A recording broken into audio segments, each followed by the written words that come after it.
world knows the legend of MP. Son of Prince, grandson of Truck, fearless competitor, tireless worker, winner. And while the seeds of all of this were planted long before I met him, the MP that I met was, in many ways, still a child. Now, I don't mean that as an insult. When he first walked into my office, he was only 19 years old. How many of you were fully formed adults at 19, huh? Shaq? I'm looking at you specifically, buddy.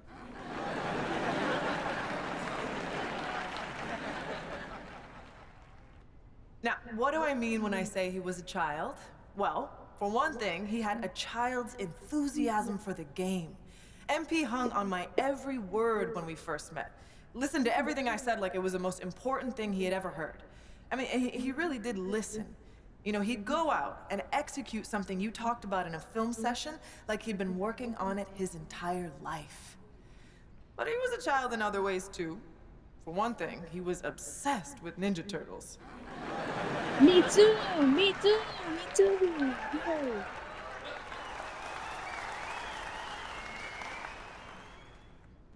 I'm serious. He had the figurines and everything. He said they'd be worth a lot of money one day, but I'm pretty sure he played with them when no one was watching.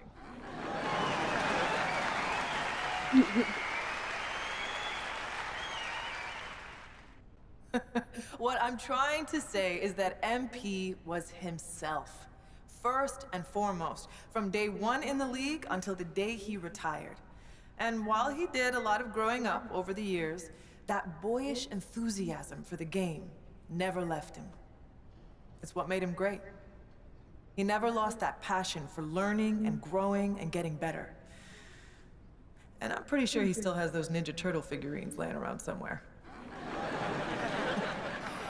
Now, you can't talk about MP without talking about his accomplishments on the court.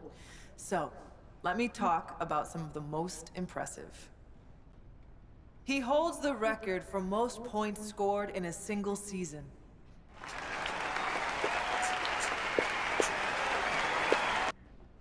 That's right. He scored more points in a single year than Wilt. More than MJ, more than LeBron, more than whoever your favorite's favorite is. MP was that dude. He holds the record for three-pointers made in a single season. Now, records are made to be broken, but it's gonna be a long time before we see someone that locked in for that long a period of time.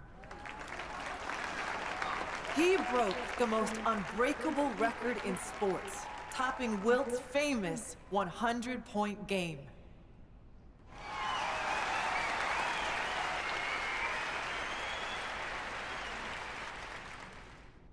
I mean, come on! Will anyone who witnessed that masterpiece ever forget where they were when they saw it?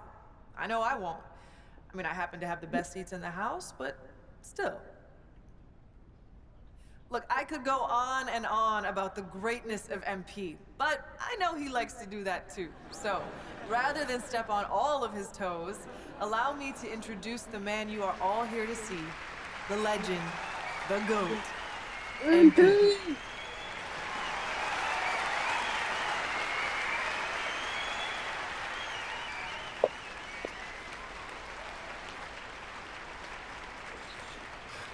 Thank you so much. And thank you, Coach Warren, for that beautiful introduction. Some people might be wondering why you took a few shots at me in my extremely valuable collectibles, but anyone who knows you knows you're a master motivator. And anyone who knows me knows I rise to the occasion when I've been disrespected. So once again, thank you. Thank you from the bottom of my heart for helping me unlock the best version of me. Like Coach Warren just mentioned, people know my story by now. They know about my grandpa, the late, great Truck. They know about my father, Prince, and how he joined the league as a cocky kid, but left a champion. But what they might not know is that throughout my career, me and my dad would have these sprawling conversations late into the night, where we talk about the history of the game and my family's place in that history.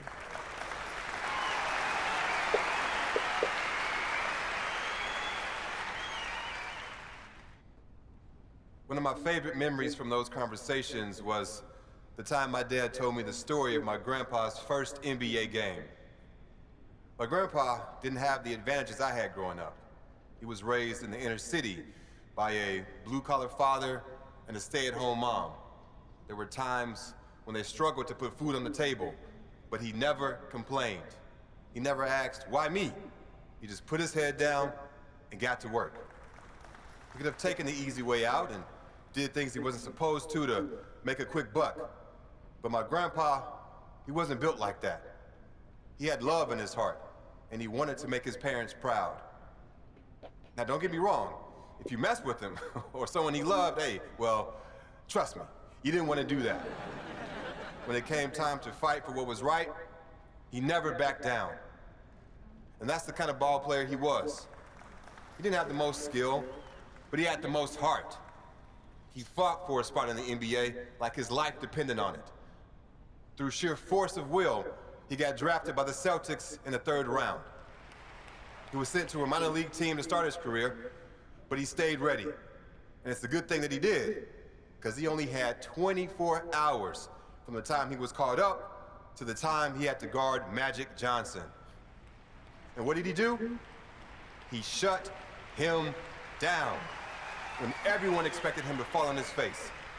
Nah, my grandpa, he rose to the occasion.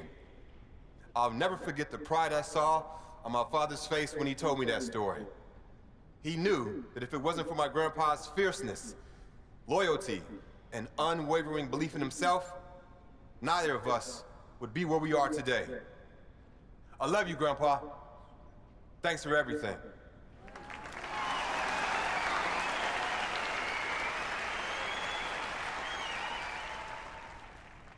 One of my favorite moments from those conversations was when my dad told me about the game that my grandpa outdueled Michael Jeffrey Jordan. Everyone remembers Truck as a defensive force, a great locker room guy, a valuable veteran mentor who showed young guys the ropes. But what most people don't remember is that the man could hoop. Now, that wasn't his strength, but when he felt like the team needed it, he wasn't afraid to get into his bag. If you don't believe me, watch the game.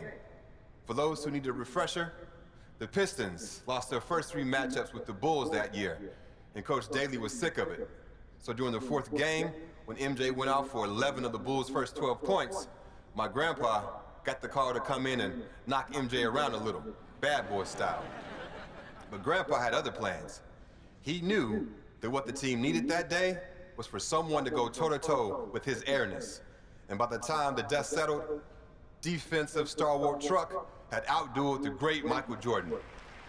The thing that I love about that story is that it shows a side of my grandpa most people didn't get to see. He sacrificed for his family, and he was a really serious guy, but he loved life, and he loved the game of basketball. And every once in a while, that fun-loving guy would come out of his shell and show the world that you can't pigeonhole someone, no matter how well you think you know them. One of my favorite memories from those conversations was the time that my dad told me about his first game against the late, great Kobe Bryant. People might remember that my dad was on fire that game, and you might expect him to be proud of that. But it turned out to be the worst thing for him, because it gave him too much confidence. You need to believe in yourself to make it in this league, for sure. But the flip side to that is, you have to stay hungry. And sometimes, when you get early success, it can go to your head. That's what happened to my dad. He took his foot off the gas and was left behind. For a little while, anyway. The great thing about this story is it ends in triumph. Rather than whine and sulk his way out of the league, he got his head screwed on straight, got to work, and ended his career a champion. Growth isn't linear. When you think things can only go up, they go down. And when you think things can only go down, hey, they go up. My dad learned that the hard way, but he learned it. And that perseverance is something I'll always respect about him. One of my favorite memories from those conversations is when my dad told me about shutting down the great LeBron James in the NBA Finals. I love you, LeBron, don't get me wrong, but this is my moment, so I gotta tell this story.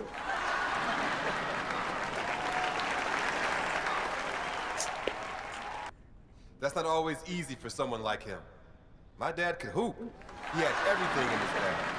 But the proudest moment of his career was Game 4 of the finals, when he used every last ounce of energy he had to shut down the greatest player on the planet. And again, I'm sorry, LeBron, but he held King James to under 10 points. Do you understand how wild that is in that moment? Lots of people still think he's some brash kid with no respect for the game. But those who knew him and love him like I do understand that he's a human being, one who learned from his mistakes and came out on the other side a better ball player and a better human being.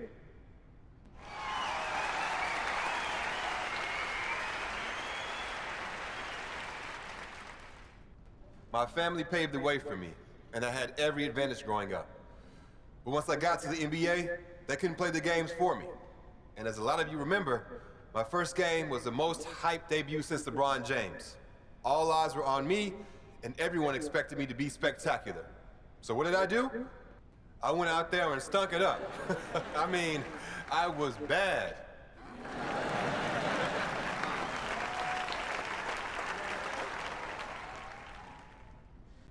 People don't think of me that way now, obviously. I've had a lot of success, or I wouldn't be here. But in that moment, I was nervous, sweating, shaking, scared. It just goes to show, people you look up to, people you think are invincible, we failed more times than you can imagine. If you want something bad enough, don't let failure stop you. Learn from it, and you grow. And if you keep working, you'll reach your goal. One of the most important things you can do if you want to have success is to set goals. And me, being who I am, I set some pretty lofty ones for my rookie season. I wanted to be the first player in NBA history to win Rookie of the Year, MVP, a championship, and Finals MVP. And I did it. People said I was crazy, but I knew I had the talent and the drive to do what had never been done before. It might sound cocky, but what's cocky when you can back it up? To me, that's just being honest.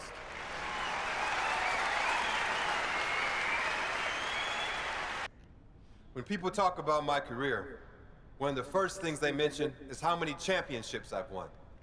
And when I meet people for the first time, one of the most common questions I get is, what's it like to have more championships than Michael Jordan or LeBron James?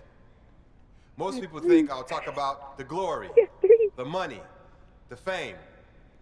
But when I think about those championships, I think about the people I shared those moments with.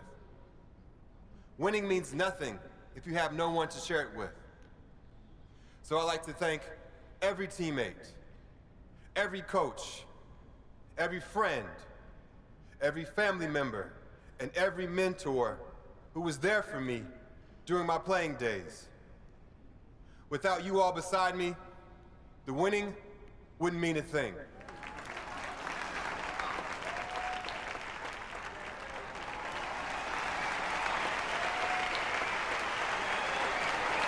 I don't want to take up too much of your time, but I do want to touch on this GOAT discussion that's been making the rounds after a couple of high-profile pundits have named me the best to ever do it. On the one hand, it's flattering. When you work as hard as I do at something like this, of course, a part of you wants to be the greatest. But what a lot of people in my situation won't admit is that so much of what I've accomplished comes down to luck. Yes, I made the most of my situation. But if I'm 5'0", basketball is completely off the table for me. I got lucky with my genes, lucky with my family, and lucky to be born where I was, when I was.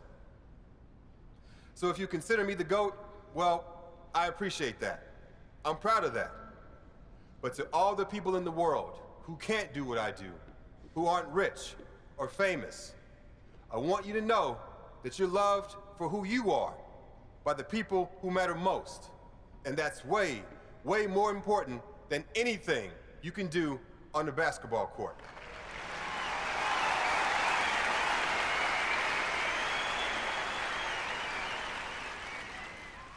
I love you all.